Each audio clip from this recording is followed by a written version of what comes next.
Hey everybody, welcome back to the Adamas Project, episode 3. Super special guest today. I cannot wait to dive into this episode. And I'll be honest, this guest that we're about to bring on is somebody that I met via working with ET, right? She was a host on one of the programs that E had been on multiple times. And I was immediately struck by the energy. Like her energy, she might be able to keep up with ET. So immediately I was like, that's crazy, that's different. So I noticed that right off the bat. We connected offline a couple of times, but I never really knew her story until we agreed to do this podcast. I started doing my research. I started Googling some things and looking her up. And I think that the words incredible, inspiring, amazing, those are words that are overused today, especially on the internet. You go to Instagram and everybody has an amazing, incredible story. But the more that I learned about this person, the more I realized that her story is truly, in the most real sense, incredible and amazing. So I can't wait to dive into this. Candice, Mama, welcome to the show. Oh my gosh, B, it is such an honor to be here. And what an introduction. Jeez, I got chills. I was like, I cannot wait to meet this guest. Right, where is she? Yeah, exactly. I was like, is it me? Absolutely. So no, thank you so much for being here. It's really important to me that I bring on people that I feel like can provide a lot of value. I've had a pretty interesting life thus far in the short amount of time that I've been here, and it's given me a lot of access. Just doing what I do for E, it's given me a lot of access to people, right? And I try really to be really intentional about the fact that this podcast is not something that I do for marketing. This is not something that I do to make any money. This is just something that I do with people that I genuinely feel like have something that can help the world, right? And so that's why you sometimes won't see huge celebrity names on here that we could get, but we don't, because I would much rather talk to you. And that's not trying to hype you up because you're on right now. It's genuine. So Candice, can you give me the 3 or 4 minute version of just what's the intro? Who is Candice for somebody who may have never heard of you?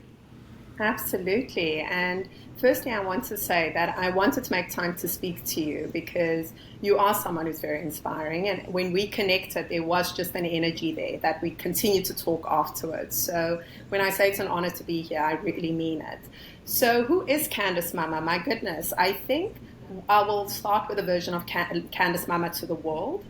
So I became pretty well known because of my story that you mentioned earlier.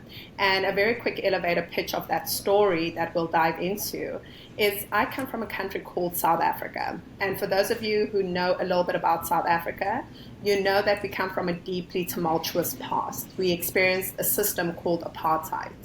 And during apartheid, there was a huge segregation against people of color. And unfortunately, during this time, I refer to it as a war. My father was brutally murdered by an apartheid assassin by the name of Eugene de Kock, and I was only 9 months at the time.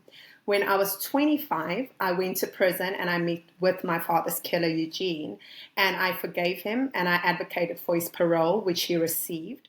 And once I did that, the whole world was like, who is she? Why on earth would she do something like that? And although it was never a career path I thought I'd take, I started to realize how many people carry the burden of trauma, how many people live their life in pain, and how many people think they've got no power to change it. And so I really started teaching people tools to help them forgive, to help them release, in order not to just live life, but to thrive in their lives. So I think the first thing that people might snap to when they hear a story like that, certainly the first thing that I immediately thought of is how? How do you forgive somebody who has done something that significant in your life and in the lives of the people that you love? Because I look at my own life, and I think personally, forgiveness has always been one of my blind spots. I won't call it a weakness, but it's been a limitation for me. I tend to hold on to things, and I tend to be super judgmental. Well, I'll say I used to be super judgmental. I've worked on it a lot over the past few years. But what's the how-to? What's the step-by-step? Because I can't even conceptualize how I would even start to think about that level of forgiveness. So from your experience, you've obviously got a unique vantage point for that. How would you talk to somebody who maybe is struggling with forgiveness and set them on the path of, okay, if you can do a couple of things, do this, this, and this, and it'll put you in the right direction? Oh, absolutely. And I think all of us deal with issues around forgiveness. And I genuinely believe it stems from our belief system as we grow up about what is forgiveness in the first place.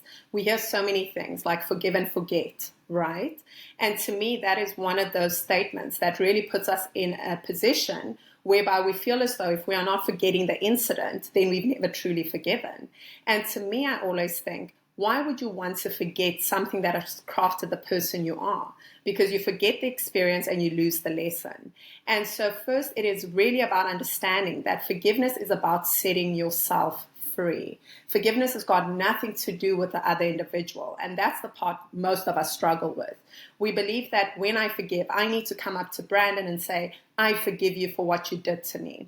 But the truth is, and the hardest truth to digest is, sometimes people who hurt us either don't care that they hurt us or they don't have the self-awareness to know how they hurt us. So they're not going to necessarily seek or want your forgiveness. So then what you have to understand is, do I want to make the choice? Because once you're living in a place of trauma, although you're not responsible for the trauma in and of itself, you are responsible for the healing. And I always say to people, when trauma first happens to us, that is like being in a car accident. That's the first point of impact. However, when we relive it over and over in our minds, what we're doing is we're re-traumatizing ourselves over and over again. And it starts to manifest in our bodies by impacting our health. It manifests in the decisions we make in our lives. I mean, all of us have heard people say, I will never love again. I will never do this again. And the only person that impacts and that hurts is you. It's got nothing to do with the person that you're choosing not to love again. And when we get into the step-by-step and the nuanced version of forgiveness, what I want everyone to understand is forgiveness is not linear. Forgiveness is like a salsa dance. You are going to take a couple of steps forward and you're going to go back again. You're going to take steps forward and go back. And so it is so important for you to have grace and empathy with yourself as you're embarking on this journey. There's some days you're going to feel amazing. There's some days you're going to feel awful. And I always say, start by acknowledging. It is so interesting to me, Brandon, that so many of us do not want to acknowledge that we are wounded. So many of us don't want to acknowledge that we're in pain. So you have to start first by acknowledging where you are and what has hurt you. Whether it was the fact that your mother called you dumb when you were 3, or your father walked out on you, or whatever it may be for you, acknowledge that you are feeling what you're feeling. And then the next step is allow yourself to feel those emotions. Allow yourself to feel the sadness, the rage, the pain, whatever it is for you. Give yourself that time to allow yourself to really go through those motions, because the body remembers. The body always keeps that information. And if you don't allow yourself to release it through tears or through speaking or whatever it is going to stay in your system. Once you've allowed it, you have to, and this is the hardest part there, you have to accept it. You have to accept it. You have to accept that what happened happened and couldn't have happened any other way. With all the advances we make in technology, the one thing we cannot do is go back in time. And so once you do that, then you have the power to rewrite the future you want for yourself. And you always have to remind yourself that if I'm not removing these lenses of pain that I'm seeing life through, every single situation I find myself in, I'm going to bleed on those people who didn't cut me, because that's how pain works. We unconsciously hurt people because we ourselves are in a wounded place. So those are just some of the things that I would say people should start just negotiating with in their minds, or at least coming to terms with, or trying to at least accept in their reality before they even start doing them. Wow. I hope anybody watching, you need to rewind the last 3 or 4 minutes and just play that on repeat, because that was a course in and of itself in the art of forgiveness. So I heard acknowledge it, allow yourself to feel it, and then accept it.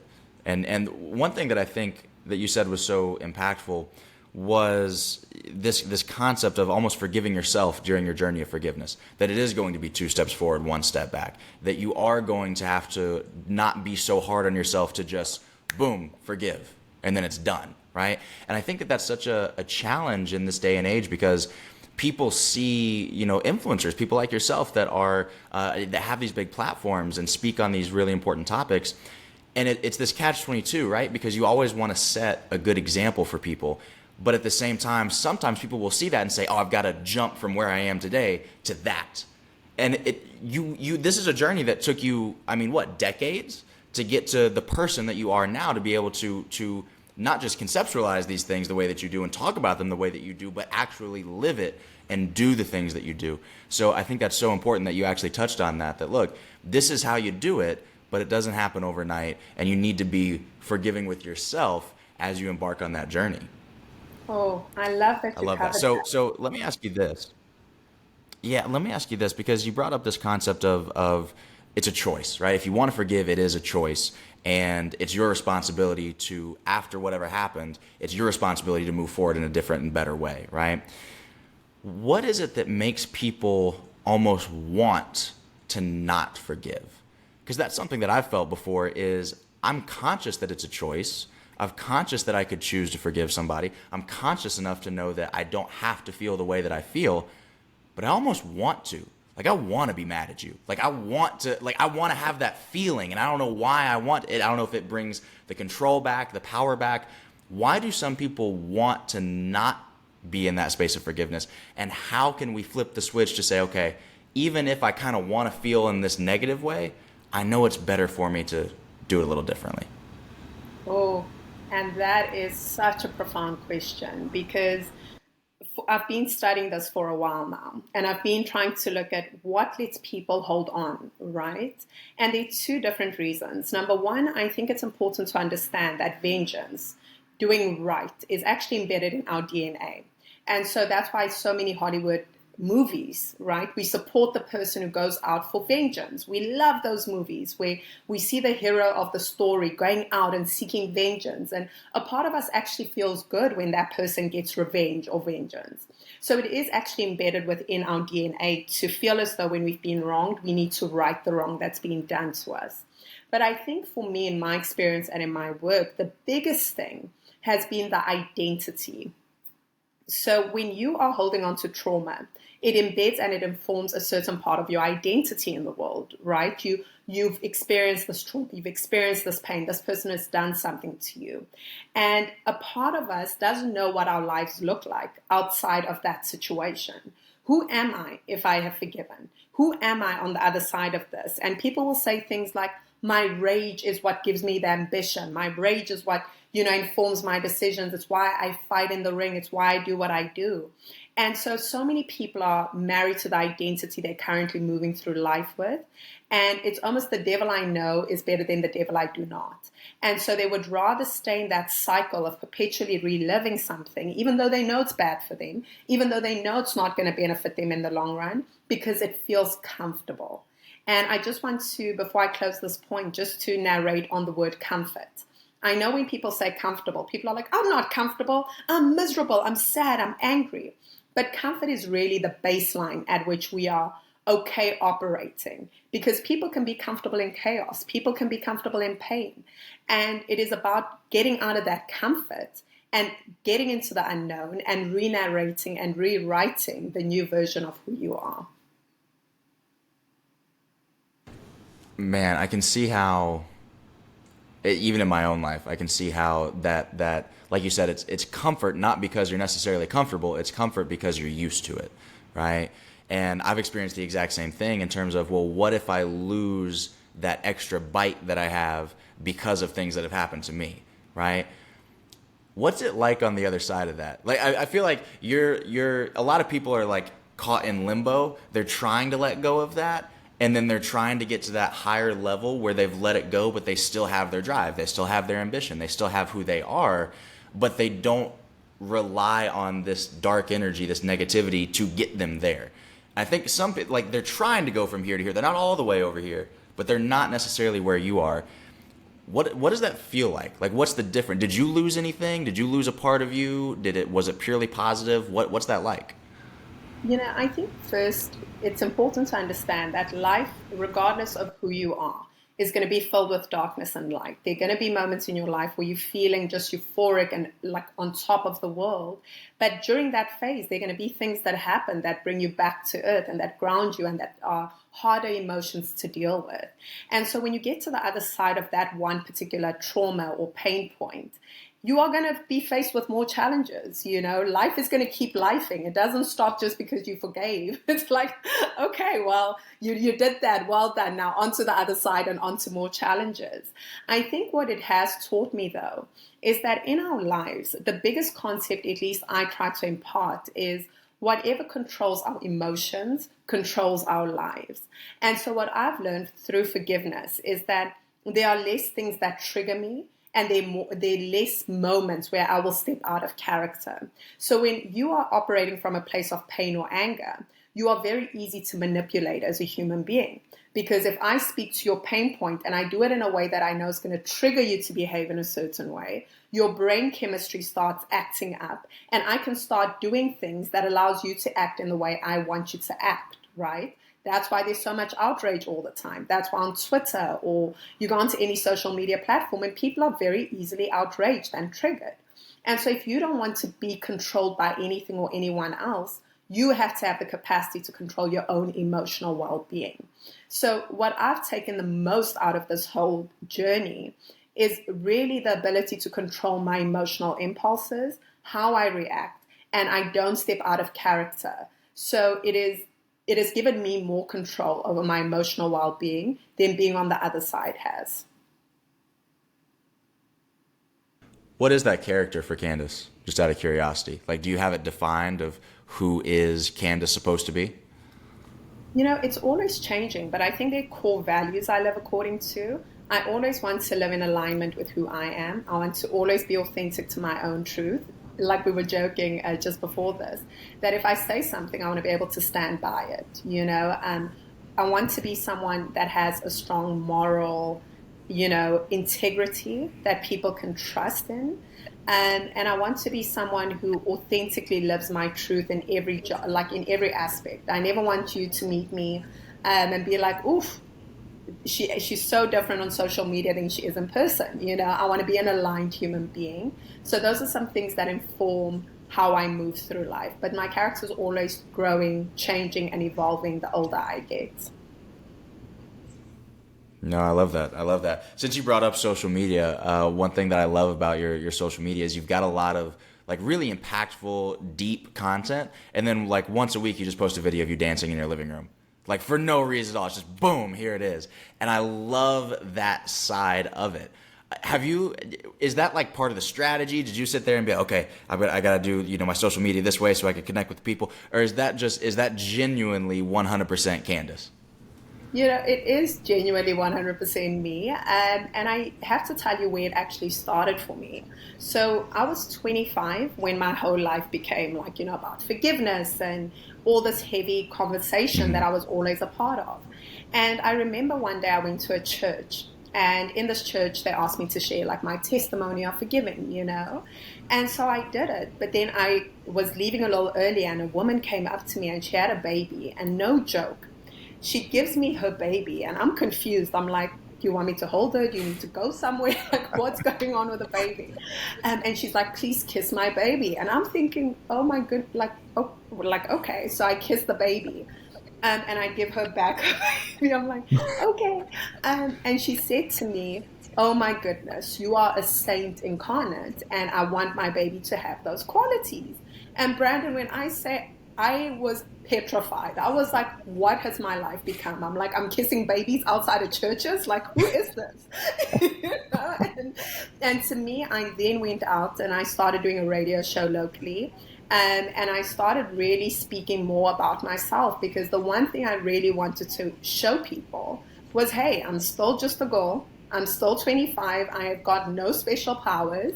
And you shouldn't put people on pedestals, regardless of what they do, So that's really how dancing on social media started to happen. And I really love it. I enjoy it. I'm not the world's best dancer, but it's just a lot of fun for me. That's amazing. What was that transition like? I think that it's funny you say you don't have superpowers, of course, because you do. Everybody says that you're not special. You are. But what's that transition like from living just your life to then living that life where it's still your life, but now everybody else is a part of it? what challenges came with that? I think there were a lot of challenges, and I was very fortunate that although my story blew up, it didn't give me massive fame, right? It's not like it was in Hollywood and I had like hundreds of thousands of people. It was like thousands of people instead. But I will say that to me, I was very fortunate that I grew up in a household where my stepdad was a politician, so we were really well informed about how the media works. And the one thing that stuck out to me as soon as I started getting onto the media was something my stepdad used to say to me when he was coaching politicians. And he said, the media builds you up to break you down. So you have to make sure you're in charge of your own narrative. And so when I started sharing my story, I made sure that I was very aware of who I was still as a human being and who I wanted to be in the world. I refused to be like typecast, and I refused to be like the new Desmond Tutu or Mother Teresa. I took charge of it very early on. And so I don't think it really impacted me that much. The only difference is that I used to be a very private person, especially in my personal life and in regards to my family. And the only difference was now all of a sudden people knew. And so that was really the biggest transition for me. Yeah.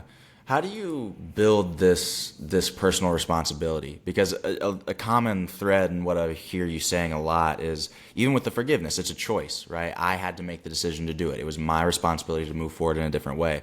With your brand, with the media image, it's my responsibility to make sure they can't find anything to use to tear me down. Or if they try to, I have to be strong enough in who I am already to not allow that to happen. So where did this personal responsibility come from? That's number one. And then for somebody who maybe doesn't have that depth of personal responsibility yet, how can they start to build that in their own lives? Because we know it's necessary. We know you got to have it. How do you get it? Oh, personal responsibility, and you'd know this, B, is one of the fundamental layers of achieving anything in life, right? Because without any personal accountability and you holding yourself to the fire and you figuring out what am I doing right, what am I doing wrong, your life doesn't move forward. And so to me, I think it probably triggered when I was around 16, when I realized that, okay, like I need to pull myself together. And what happened was I was 16 and I was hospitalized and I thought I was having a heart attack. And I remember the following day, the doctor said that my body was pretty much killing me. And if I didn't change what I was doing, I was going to die. And in that moment, I realized that there's no one that can help me except me. And I had to start really actively getting aligned with my own belief systems, with where I was going in life. And it was the first time I really understood that our mental well-being and our mindset really impacts our physiology. Our psychology impacts the physiology 100%. And if you are poisoning your mind continuously, your body will eventually start to show those effects, you know, whether it's antidepressants or you've got to get onto this or that or the other. And so for me, that's where I really started. And how I started was just with small things, holding myself accountable for small things. If I said I was going to go to the gym, I would go to the gym, you know, and it wasn't the biggest thing, but to me, it was starting to take responsibility for my life, what I put into my body, who I interacted with. And I mean, every speaker on the planet probably speaks about it, but it is genuinely just taking the little steps in order to formulate the bigger habits. I mean, you're right. It's a common topic, but it's just so important. I mean, the thing that I want people to get from that story is there was a choice that had to be made there. Again, this idea of responsibility, making a choice of determining your own destiny in a way. But she just said she went to the hospital at 16 with symptoms. I think your doctor said that you'd never seen stress like that in somebody your age, right? So it's like there's a choice to be made there, because it would be really easy to say, look at everything that's happened in my life. Of course I'm stressed. Look at my life. Look at where I grew up. Look at how things happen. Look at everything that I've been through. So it's easy to say, you know, I don't have any control over this. And you're right. To an extent, you're right. And something that I used to say all the time is that your most valid excuses are the ones that will take you down the most. The excuses that you have that are real, that are legitimate, that have actual substance behind them, those are the ones that'll kill you, because you can trick yourself into buying into them. But in reality, those are the ones that if you can flip it, you get the most control back. Because if you can take responsibility for something that you didn't even necessarily cause, it puts you at a level that almost nobody in the earth operates at, because you were willing to take such an extra level of personal responsibility. But that was what got you from that place where your own body was literally killing yourself to now what you have today.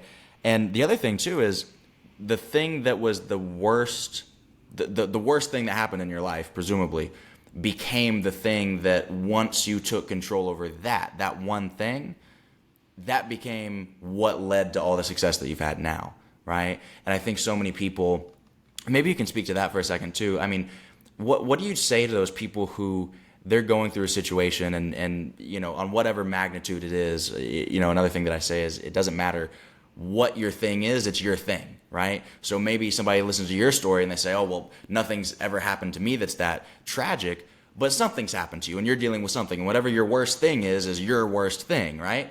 So what do you say to somebody who's dealing with it right now, they're in the moment, they're in the battle of it, and they don't see the other side yet? They can't see how that terrible thing that's happened to them could lead them to the brighter side of that future that will allow them to do some of the work that you're doing that's impacting people and using that experience to actually add value to the world.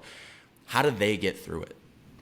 Well, firstly, I want to just say you covered something so important, B, and that is that trauma comparative, right? And I think so many people are always comparing their own trauma to someone else's. I don't have it bad as so-and-so. And to me, I always say, this is not the pain Olympics. No one is going out with a golden medal for who suffered the most and who got it just doesn't work that way. And so it's very important, as you said, to acknowledge where you are, to acknowledge what your journey has been and how it's unfolded. And much like anything in life, one thing I urge people to do is when you are feeling down and you are feeling low and you are like, this is the moment that's going to break me, I want you to sit down with yourself and write all the moments in your past that you thought would break you. And you then write next to it how it didn't break you. Oh, I still came out. Oh, I'm still here. Oh, I'm still standing. And then in the third column, I want you to write what is the biggest takeaway you took from that moment, from that experience, from that divorce, from that heartbreak, whatever it is for you. Because it is so easy when we're in the storm to not be able to see where we're going and to think that it's going to continue forever. But a saying that's so popular is, this too shall pass, right? And I think it is so important to remember that every single moment you're in, when you are happy, when you are sad, whether you are wealthy, whether you are poor, whatever situation you find yourself in, this too shall pass. So when you're in the joyful moments, live those moments. Be in those moments. Be present, Enjoy it. Stop waiting for the other shoe to drop. And when you're in the storm, embrace the storm and realize that this too is going to pass, and you too will have your season of summer and spring, but you are currently in your winter. What I will say is, how do you take what you've been through and turn it into something that you are proud of on the other side? Number one, you have to take the lesson. What have you learned in this situation that you can impart onto others, that you can make a blessing onto others? And it's not always just about speaking. It's not about, necessarily going onto platforms or writing a book about it. It is imparting in your day-to-day experience, to that shopkeeper, to the people that you come into contact with, to your partner, to your family. Because I think sometimes we put so much pressure on us that we have to do these big things all the time, and you're going onto social media and everyone's living la vida loca. But it's so important to realize that your impact is based on your immediate environment. It's based on the people around you. It's based on the people you come into contact with. So how can you start by just making an impact to the person who helped you with your groceries and checked you out of the store, or the person who takes out your garbage? Mother Teresa once said, if you want to change the world, change yourself. And so I think it is so important that you realize that when you change yourself, you inevitably change those around you, and those around you, it will become a seed that just keeps growing. I love that. I love that. I love this idea of take the lesson with you, right? Like don't go through something for no reason. Don't let it happen just let it happen and nothing comes from it, right? I think that's a power that human beings have, is even though we don't have control over every situation, we do have control over the ripple effect that it has, and everything can have a positive effect or it can have a negative effect, and you really get to decide how that's going, or how you're going to use that to affect others. Talk to me a little bit about the concept of justice versus forgiveness, because something that I think is that catches a lot of people is, well, what if I believe in both, right? Because you spoke about this idea of vengeance earlier, but justice has a much more positive connotation than vengeance, right? Justice is like, okay, that sounds like a good thing. So how do I believe in both at the same time without tripping myself up? That is a powerful question. And I want people to realize that the two are not mutually exclusive. You can forgive and you can still seek justice. So forgiveness, once again, you have to come back to the core concept of what that means for you. So when you are forgiving someone or you are forgiving a situation you've been through, that is in order to free yourself. That is for you not to be emotionally triggered. That is for you to not continuously be defined by this moment in your life. However, that has got nothing to do with the other person. You can forgive that person and free yourself and still seek justice to be done. You can say that, let's say you get onto a stand. Your Honor, I'm not speaking from a place of anger. I'm speaking from a place of what is right and what is wrong. This person has done this, and therefore they should stand trial for that and have consequences for their actions. And so to forgive someone does not absolve them of the repercussions of what they've done. And to forgive someone does not condone the behavior they've done. So when you forgive, that is a solitary journey. That is a journey you are walking alone. That is a healing process you're embarking as an isolated human being.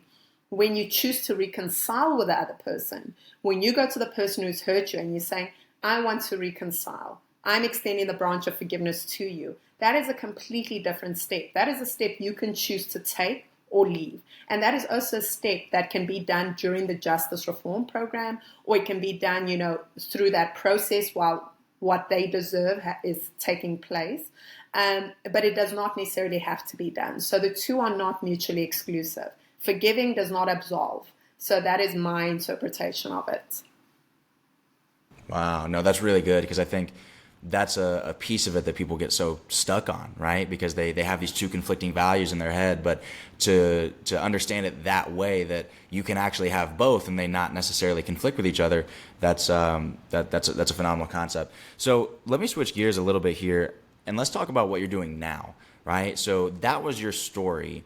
How did that transition into the work you do now? And maybe you can give us a little insight into what is the work that you do now. Obviously, we go to your Instagram bio, we see Vogue, we see the speaking, we see the book, we see all these other things. Give me the synopsis of what you're actually doing. Yeah, I call myself a transformational storyteller because I think that regardless of all the different roads I walk down, I'm essentially telling a story, right? Whether it's through interviewing people, writing books, helping people with forgiveness, telling my own story, strategy, whatever it is really me just helping you tell a story in a different way. So when it is forgiveness, for example, I'm helping you relook at your story from a place of empowerment, from a place of being a victor and not being a victim too.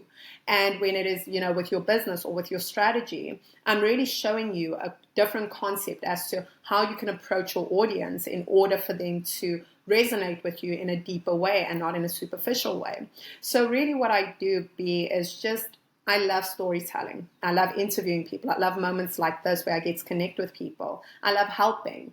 And so I do that in various forms, whether it's through writing documentaries, creating strategies, talking. So it's just a whole bunch of things that comes down to transformational storytelling. I love that phrase, transformational storytelling. Like everybody's like, I'm a speaker, author, and a coach. You're like, nah, transformational storytelling. I like that. That's different. So you're in a really interesting position, right? I think kind of similar to myself in the sense that you've been able to connect with a lot of really interesting people, right? Doing what you've done career-wise, you've been able to meet people like Eric Thomas, people like Les Brown, people like all these, these motivational people. Give me some of the top, what's Candice's top 3 takeaways, top 3 lessons from these interactions that you've had with them? Because this is something that, and maybe while you think about it, I'll just explain that, it's something that I've had to almost come to terms with, that I owe it to anybody who is in my life, anybody who happens to follow me, I owe it to relay some of those lessons learned to them, because it's such a strange concept when you look up one day and you're around all these different people. And I never saw myself there, but now I'm around all these impactful people that have all these lessons and stories to tell, and all these things that they can pass on. And not everybody gets that opportunity, right? And it's a weird frame shift to say, wow, I'm actually in this position to learn from them.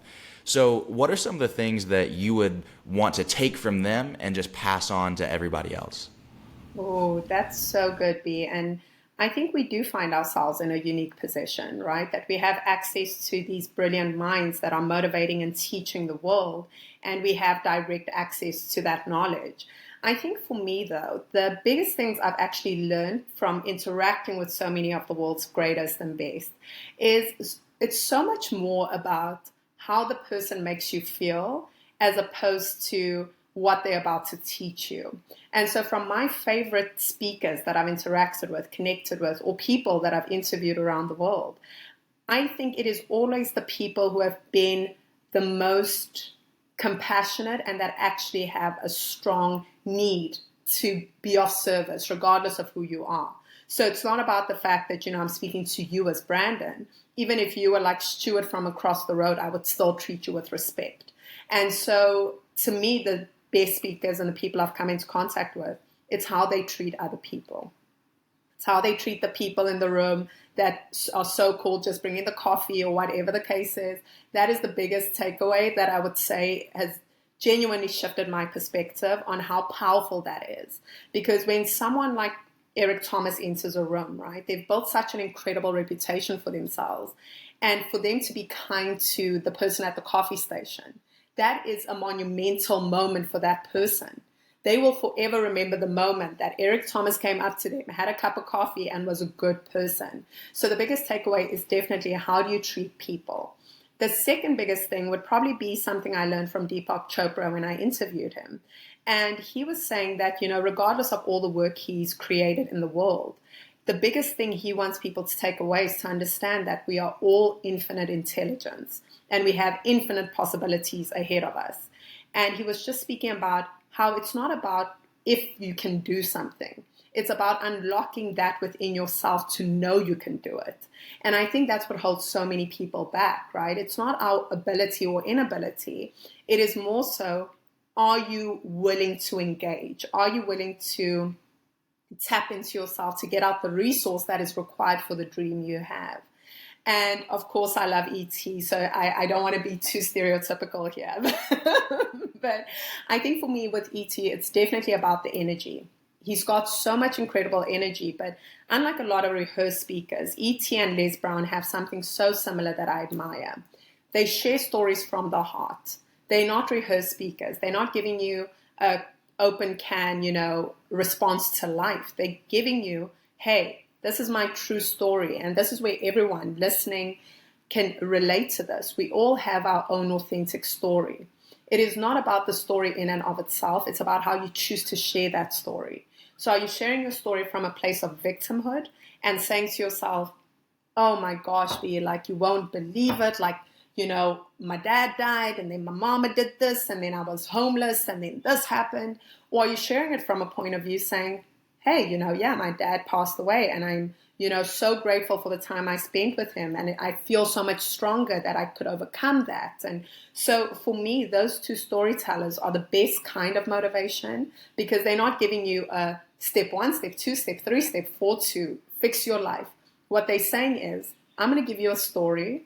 The story you can relate with, and it is up to you to take the actions in order to change your own life. So those are just some of the things that I've learned and that I would want to pass forward. But before, I want to know, B, what are yours? What are some of the things that you feel you need to pass forward?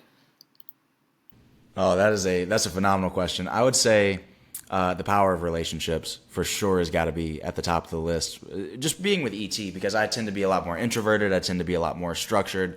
So seeing how the relationships take not just E to the next level, but his message to the next level. I think, and I admire the same things about E. I tell people all the time, because and we'll probably get into this on your podcast that we're doing in a couple weeks here, but the story of how I started working for E I wouldn't have done that for anybody else. And again, we'll get deeper into it, but it was working for free for 6 months, chasing them down in a parking lot, paying my way to all these different events, 5 a.m. phone calls, 11 p.m. phone calls, all these other things.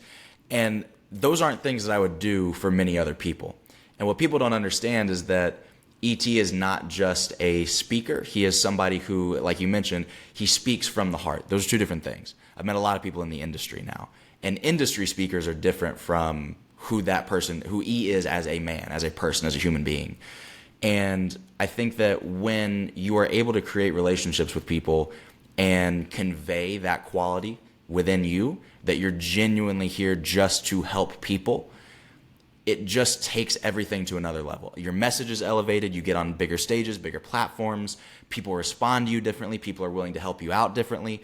It's just a different experience. I even had that experience not too long ago. I spoke for Ohio State University's cheerleading team, and I spoke for them twice about 7 or 8 months apart. And the first time I spoke to them, I was just getting started with the speaking thing. And I had this 40-minute canned presentation that I had practiced over and over and over and over again, standing in my office, talking to absolutely nobody, looking crazy, recording myself, practicing the presentation. And it was fine. It was good. I got good feedback from everybody. And then I came back 7 or 8 months later, and my whole framework of what I was doing had completely shifted. And because I had been so close to E for so long now. And I said, you know what? I'm going to make this up in the car on the way over there. And I'm just going to figure out, what do I think I can say that's just going to impact them the most? No preparation, no practice. I had 3 bullet points that I memorized in my head of, okay, I want to make sure I hit this, this, and this. And afterwards, the head coach came up to me and he was like, dude, you were good last time, but this was different. It was a different experience. I was like, I understand now. So that quality of being able to not just connect and build those relationships, but do it in a way that is so authentic and genuine, where you're not trying to impress me. One thing that I always like to say is one of my goals is to be more impactful than I am impressive, right? Because so many people, especially in the industry that you and I are in, their main goal is to be impressive. Their main goal is to get a bunch of followers, to get a bunch of views. It's to get the standing ovation after your presentation. But for me, it's more so. And again, this is something that I've learned from E. We had a situation where we were at Oakwood College in Huntsville, Alabama one time, and he gave a presentation in front of hundreds and hundreds and hundreds of people, maybe thousands of people, and it was a great presentation. E.T. did what he always did, a lot of energy, great connection with the crowd, and everybody stood up and cheered afterwards. And then we were walking out of the building, and this couple stopped us, a little bit older couple, and they came up to us and they said, E.T., we're parents of a teenage kid, and we found her suicide letter a couple of weeks ago. We've been working through it, and we've been talking to her, communicating with her as much as we can, trying to help however we can. We got her in therapy and everything else. Would you have any advice for us? And him, myself, and those 2 individuals went into a literal closet, like a janitor's closet in this place that we were at, and turned off the lights and everything. And actually, I don't think there weren't any lights in the closet. Like, that's just the place that it was the first door that we could find that was a little bit isolated from the crowd. We walked in there, and we all just kind of held hands and prayed for 4 or 5 minutes. And then we walked out. And then, of course, E gave them, his numbers, personal cell phone number and everything else. And to see that, it puts it into perspective for me, right? That's impact. Because he's already got the impressive. He's already got number 1 in the world. He's already got 2 million followers on Instagram. He's already got millions and millions of dollars. But he's still more focused on being impactful than impressive. He still takes time out to do that. So just that relationship and the genuine connections with others, I think, is the number 1 thing. Some other stuff, I would say speed. That's one of his mottos, speed kills. We operate at a breakneck pace that, had you tried to get me to move this fast 2-3 years ago before I started working with him, I would have been freaking out every 5 minutes. Excuse me. Just because of how fast we move, But then I look at the results that he gets from it, and I look at what I used to do, which was spend a year and a half thinking before making a decision, because I wanted to be perfect. I didn't want to mess anything up. Just seeing the results he gets from moving quicker and figuring it out, making the decision right instead of focusing so much on making the right decision. That's definitely those are probably my top 2. Those are probably my top two. My third one might take a little bit to think about, but you're right. It's such an interesting place to be that close to those people that it almost feels like cheating. It feels like cheating in life that I get to learn from these amazing people. So it's been an interesting experience for sure. Wow. I love those. I love those. And thank you for sharing. We're definitely going to get deeper into it on my podcast, by the way. Absolutely. So tell us about that podcast, though. I know Coffee with Candice. Talk to me about that. How did it start? Where's it going? What's the vision for that? Oh, absolutely. So, Coffee with Candice actually started during lockdown. And what happened was, of course, the world closed down. And I remember thinking to myself, I want to have interesting conversations with people, but I'm stuck at home. How do I do it? And so I had a history of podcasting before, but I'd never done my own thing. And so I just started with a strategy. I was like, who are the most interesting people I want to talk to, and how do I get them? And so I just started making a list, a dream list, like an attainable list, all the stuff. And I, of course, started with my dream list. I was like, I'm only targeting like my dream list. And I was so fortunate that I got about maybe 75% of the people I wanted from my dream list. And it was amazing. So I just started speaking and making sure, like what you do here, to just share a message with people that they wouldn't get any other way or that they wouldn't have access to. And I was so focused on, my dream list was never necessarily celebrities, not because I don't enjoy pop culture and all of that, but I wanted it to be people who are actually changing people's lives, people who would actually impart value, where people could listen to the podcast over and over again.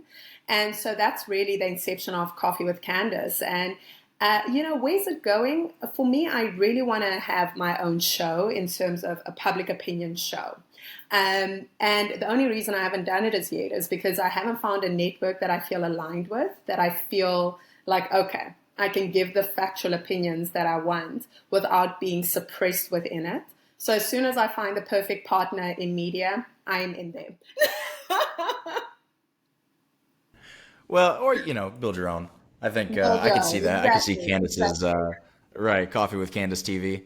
I could see that. So actually, that's another thing that I wanted to talk to you about was it's interesting the space that you're in specifically, right? We just kind of talked about how it's such a interesting space to be in, just having access to all the people that you have access to, being in this entrepreneurship culture. How do you bridge the gap between the humanitarian Candice and the entrepreneur Candice? Because sometimes I think that the entrepreneurship culture is unforgiving is a word that comes to mind when I think of the entrepreneurship culture. It is cutthroat competition. It is go, go, go all the time. It's no self-care. It's no self-love. It's none of that, right? It's get the bag by any means necessary. And then I think of the other work that you do, and it's all about the human side of it. How do you, and maybe we already kind of touched on this with how ET does it, but how does Candice bridge that gap between those two worlds, those two cultures? I think it's actually been one of the best things I did for myself, starting out as a humanitarian and then branching into the business space, because what it made me realize is the way I was operating as a humanitarian wasn't actually as beneficial to humanity as I thought it was. So I went in overly idealistic and being like, we are going to fight world peace, I was just like a Miss USA contestant, just like world peacing everywhere. And I would always get frustrated because I'd be like, we are taking 5 steps forward, but we always seem to be getting pushed back. And I started studying what causes this disparity and what we want to achieve versus what we're achieving. And the biggest thing always came down to economics. Without economic freedom, no real change can occur. And I'm speaking to peacemakers on the ground, which I was one.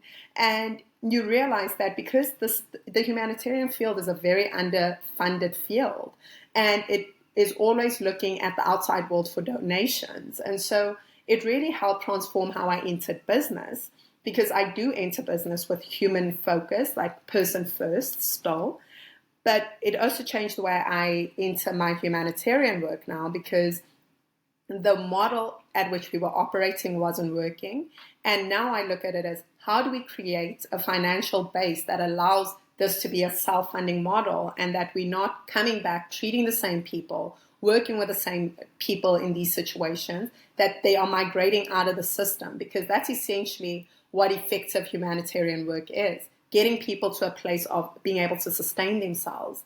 And so I'm really happy that I got into both worlds head first, because it taught me how to pull from each one in order to make the other one function better.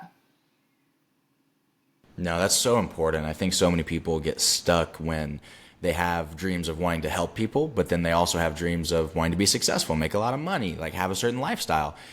It's those aren't conflicting. It's like what you said earlier about justice and forgiveness. They don't conflict. You just have to learn how to operate and maneuver between them correctly, right? I don't think that they would be there for you if they were not meant to be taken advantage of, right? There wouldn't be so much opportunity in entrepreneurship, and there also wouldn't be so much opportunity to help people if you couldn't do both. They're both there for you. You just have to find a way to make them work. So that's a really important point. Another thing I think that's interesting is I've heard you say multiple times just in the last 45 minutes the concept of studying, right? I started studying this. I started studying that. I wanted to learn more about it. Where did that come from? Have you always been a learner since day one, or is that something that you almost adapted just to make your circumstance or situation better? You felt like you had to learn. Yeah, I was very fortunate that although I grew up in a very abusive and tumultuous household, one thing we always had in the house was books. So whether it was from Harry Potter to, self-help books, law of attraction, that kind of stuff, I could always lose myself in learning. And so to me, the saying that if you're the smartest person in the room, you're in the wrong room, is always applicable. I never want to be the smartest person in the room. And because I'm like, oh my goodness, how did I get here and how do I get out? Like, how do I escape this place? And because I think it's so easy to fall into a pattern of complacency. And this is with success. I think I heard a video of E.T. where he said, what got you here is not going to get you there. And I got into this habit of really studying. And when I speak about studying, I mean learning from people conversations like the one I'm going to have with you, conversations I have with people, reading, filling your mind with podcasts that really inform a better way of thinking. All of those are ways to consume information. And in my opinion, and from my perspective, I found that learning from others' mistakes has really helped me not make my own. And so if I can get a shortcut, like you said a little earlier, that we have a bit of a cheat code, if I can get a shortcut to success, I will take it. I do not want to have to struggle on my own and bash my own face. I want to make sure that I am becoming the most effective human being so that I can be the most effective human being. So I think when we empower ourselves, essentially we empower those around us. That's so good. That's so good. I mean, there's a couple concepts there. One, just learning from other people's mistakes, right? It's the craziest thing how we have libraries and Apple Podcasts and Spotify and YouTube. We have books, we have podcasts, we have all these different conferences, events, all these different things where you can learn from people who have already made the mistakes. And for some reason, as humans, we want to believe that we cannot thoroughly understand something until we have been through it ourselves. Now, is there a nuance to it? Is there a context to it that you can't really get until you've been there? Yes, absolutely. Do you need to be homeless at 16 the way that E.T. was to learn the lesson of taking personal responsibility? No, you don't. Stop making your own mistakes if you can go borrow somebody else's. It's not the most efficient way to go through life. It doesn't make sense. And then you said empower yourself, right? When you empower you, you empower others. That's such a good point. When you empower you, you empower the people around you. It's your responsibility to make yourself the best that you can be, because it doesn't just impact you, it impacts everybody else around you. It impacts everybody who sees you, who hears you. I used to work at this gymnastics camp when I spent nearly a decade there, from the time I was 14 to about 23. And I would go there every single summer and coach. And what I would always tell the coaches that I was responsible for was, you never know if some 8-year-old kid is going to hear you say something, is going to see you deal with a particular situation in a certain way that makes them think, maybe this is how I should operate. Do you operate? Do you speak? Do you talk? Do you interact with others? Do you handle your own personal situations in a way that if somebody was watching it would you want them to do it the way that you did it? Or would you go tell them, no, don't do it don't do as I say, not as I do, right? because you just don't know who around you is going to take your lead, right? Is going to take your example that you're putting out there. And then the last thing I'll say about what you just said is there's no excuse anymore. There's really no excuse anymore. Like Candice has an Instagram. Candice has a podcast. ET has an Instagram. ET has a podcast. Stop complaining that you can't get around these people. Like, stop saying, well, you guys are in these positions where you're around all these amazing people and you get to learn from them, and normal people don't have that opportunity. You're right. You don't have that opportunity. That's why we're doing this podcast, is so that you can elevate your thinking to a point where you can add so much value so that you can get the opportunity, so that you can put yourselves in those rooms, so that you can get in those spaces with those people. But you can learn from them now. I was learning from ET for 4 or 5 years before I met the man, because I had followed all of his content. I was studying his mentality. I was studying his approach. I was studying his philosophy at how he attacked life. And you can do the exact same thing, because I can promise you, if you do not start to learn from these people and behave like these people and model their example before you get in the room, you're not even going to be ready when you get in the room. Like you're not even going to be ready to learn what you need to learn when you get there, because you hadn't done the work prior to. So please, please, please heed what she is saying and go study as much as you can. And on that note, I need some books, Candice. I need some book. My Audible's running low. I need some book recommendations. I need some podcasts. Other than Coffee with Candice, obviously. That's number one. Other than that, and then give them the title of your book as well. And then what other books do people need to be reading to get on Candice level? Oh, wow. To get on a Candice level, big damn. If it's even possible. I don't know if it's possible. But if it is, what do we do? So I listen to so many podcasts, but I will say that the Lewis Howes podcast is one that I really enjoy. I think it's such a great listen, and it's just so easy to follow along in different aspects of your life. Another one is one that people may like, may not like, but if you're interested in human behavior, which I am, is the Dictators podcast. And this podcast really speaks into how these people, in my opinion at least, that's how I listen to it, how do certain people in history amass so much power that they manage to influence large groups of people to go along with their belief system. And I think all of us need to know this so we can avoid it in the future, and so that we can also learn persuasion techniques and that kind of thing. And then it brings me to my other book. People may not like this one, but it is The 48 Laws of Power by Robert Greene. Love this book. It is one of those books that really allows you to get into the human mind, because if there's one skill I really wish everyone would work on, it is the power of persuasion and the power of negotiation. If you cannot persuade and you cannot negotiate, the business world becomes ridiculously hard.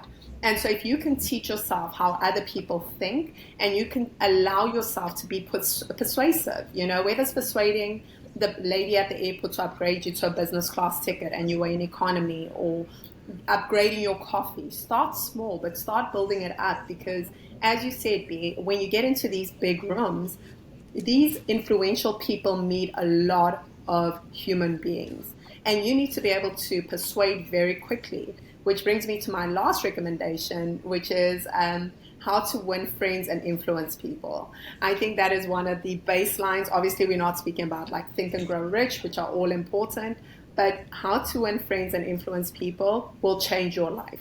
If you implement it and you just study that book over and over and over, and you start practicing, you will be able to negotiate a book deal. You'll negotiate that job raise. You'll negotiate into a relationship.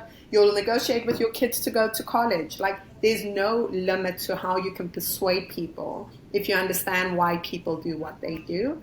And then lastly, my book is called Forgiveness Redefined. So if you need forgiveness, then of course go ahead, get it. But message me on Instagram when you get the book. I love chatting to you guys. Absolutely. We all need a little forgiveness in our lives, even if it's for ourselves. And that actually brings me to my next question, because I think that phenomenal fire recommendations, by the way. I think I've read all of those, and they're all top notch. Should absolutely be in anybody's top 10, top 20 list. The must reads.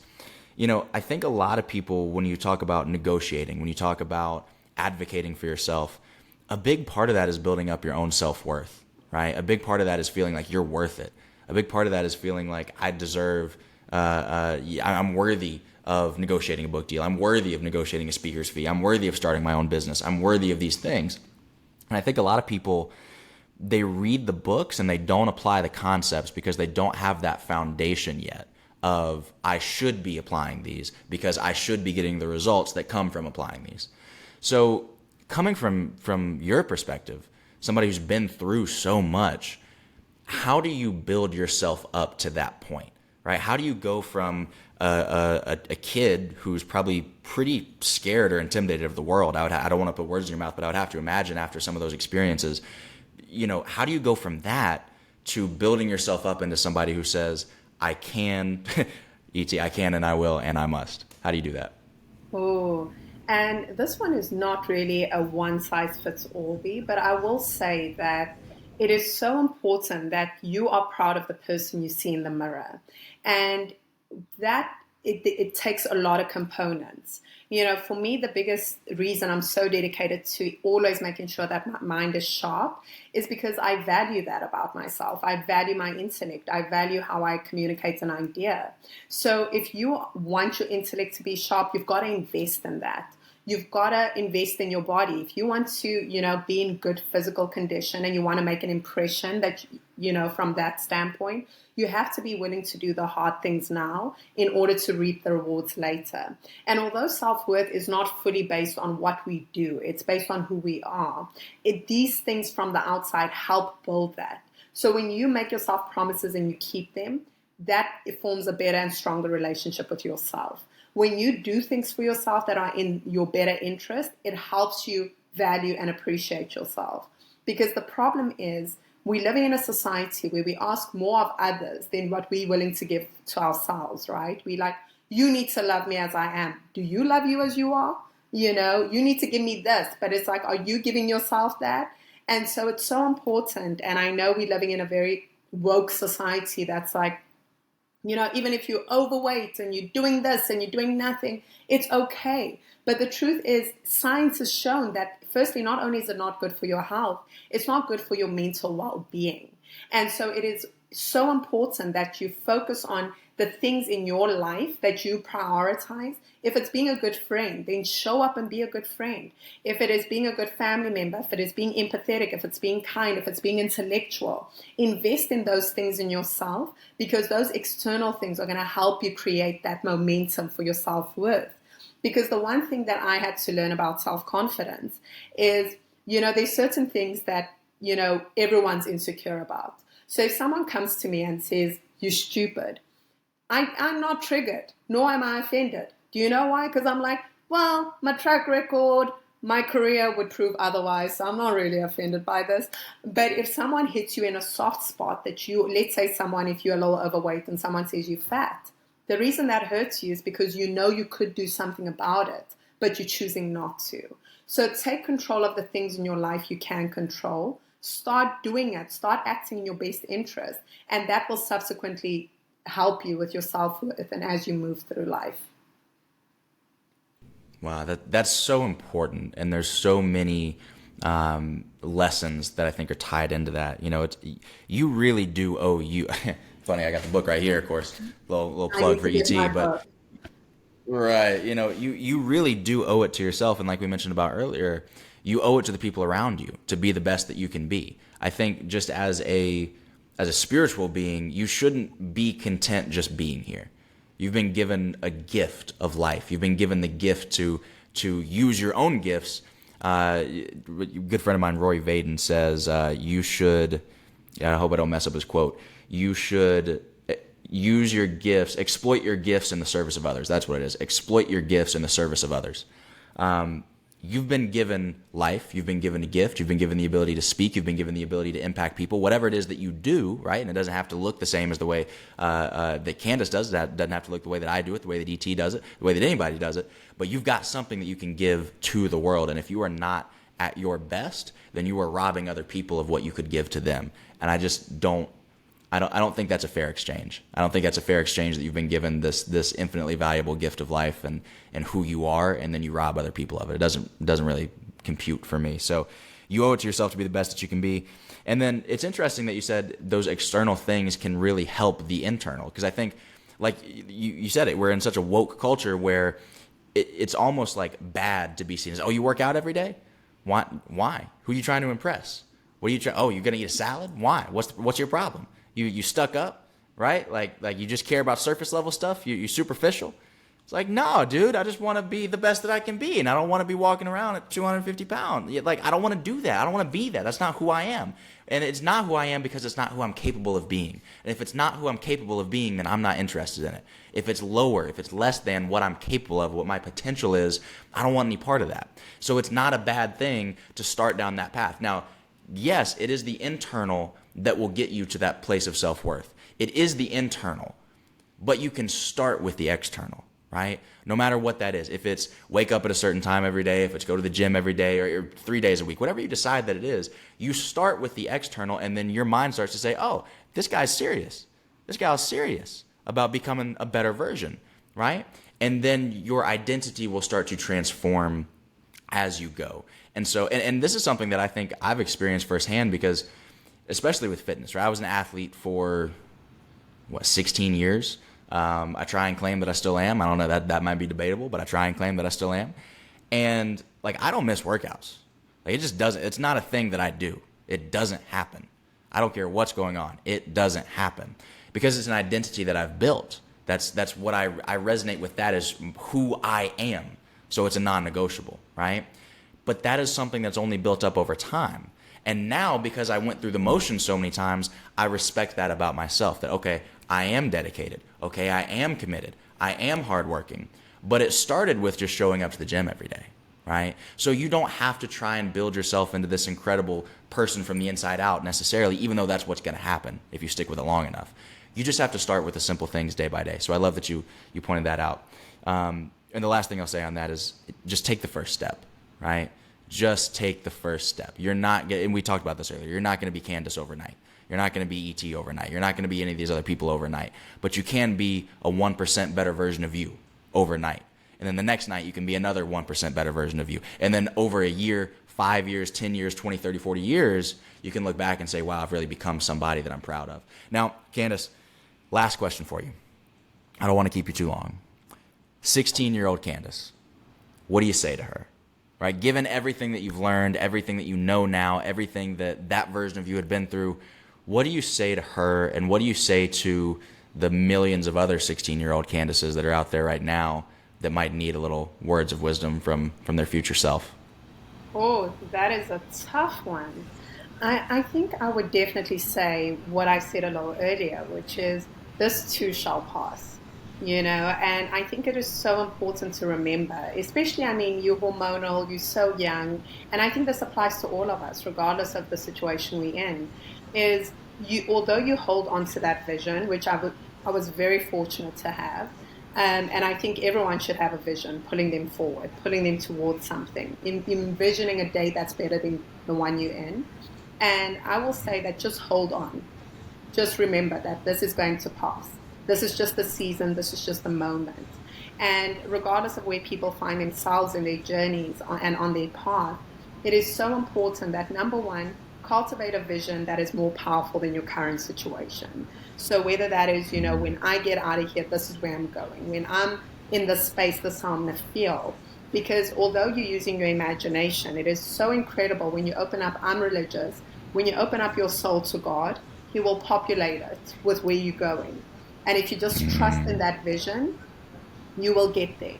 All you need to do is trust in the fact that whatever you're enduring is not in vain, and it is going to pass. So just hold on and just know that it is going to get better.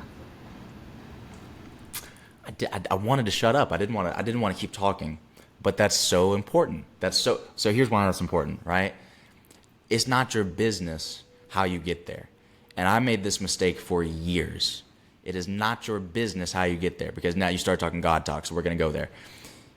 When He gives you a vision, when He gives you, and everybody has a vision, and I was stuck for so long trying to figure out, well, I don't have a vision. I don't know exactly what I want to do with my life. I don't know exactly what my purpose is.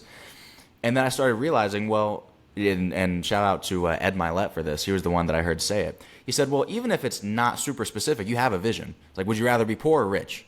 Okay, that boom, there's part of your vision. Would you rather have fulfilling relationships or be all alone? Okay, that's part of your vision. What kind of car do you want to drive? That's part of your vision. How many people do you want to impact? That's part of your vision. What do you want to impact? How do you want to impact them, positively or negative? That's part of your vision, right? And these are things we barely even have to think about, but you start writing these things down, and all of a sudden, you've got a pretty clear vision of what your life is going to be. Now, here's the mistake that people make, is they hear that advice of you got to hold on to the vision, and what they do, and you didn't say this, but they're going to put it in there on their own, because humans have a fear of losing control, right? They have a fear of the unknown. So what they're going to do is say, okay, well, I've got the vision. I understand that. Now I have to reverse engineer how to get there. Now I have to figure out exactly step by step, how am I going to get there? No, you don't. Nobody told you that. If you went to Candice when she was 16 and said, hey, here's the path that it's going to take you to get into Vogue's Most Inspiring Women, she would have, man, she would call the cops on you doing all sorts of crazy drugs, talking crazy like that. But that's what happened, right? That's what actually led you to getting there. And so it's none of your business how it happens. It's your business to trust. It's your business to have faith. It's your business to show up every day and do what's put in front of you with all your might. It's your business to do the work. It's your business to do whatever's put in front of you. And when you do what's put in front of you with integrity, and you do what's put in front of you with everything that you have, and you do it in such a way that you feel like it would be pleasing to whatever higher ideal that you aspire to, if that's God, if it's the universe, if that's just the highest version of yourself, it doesn't really matter.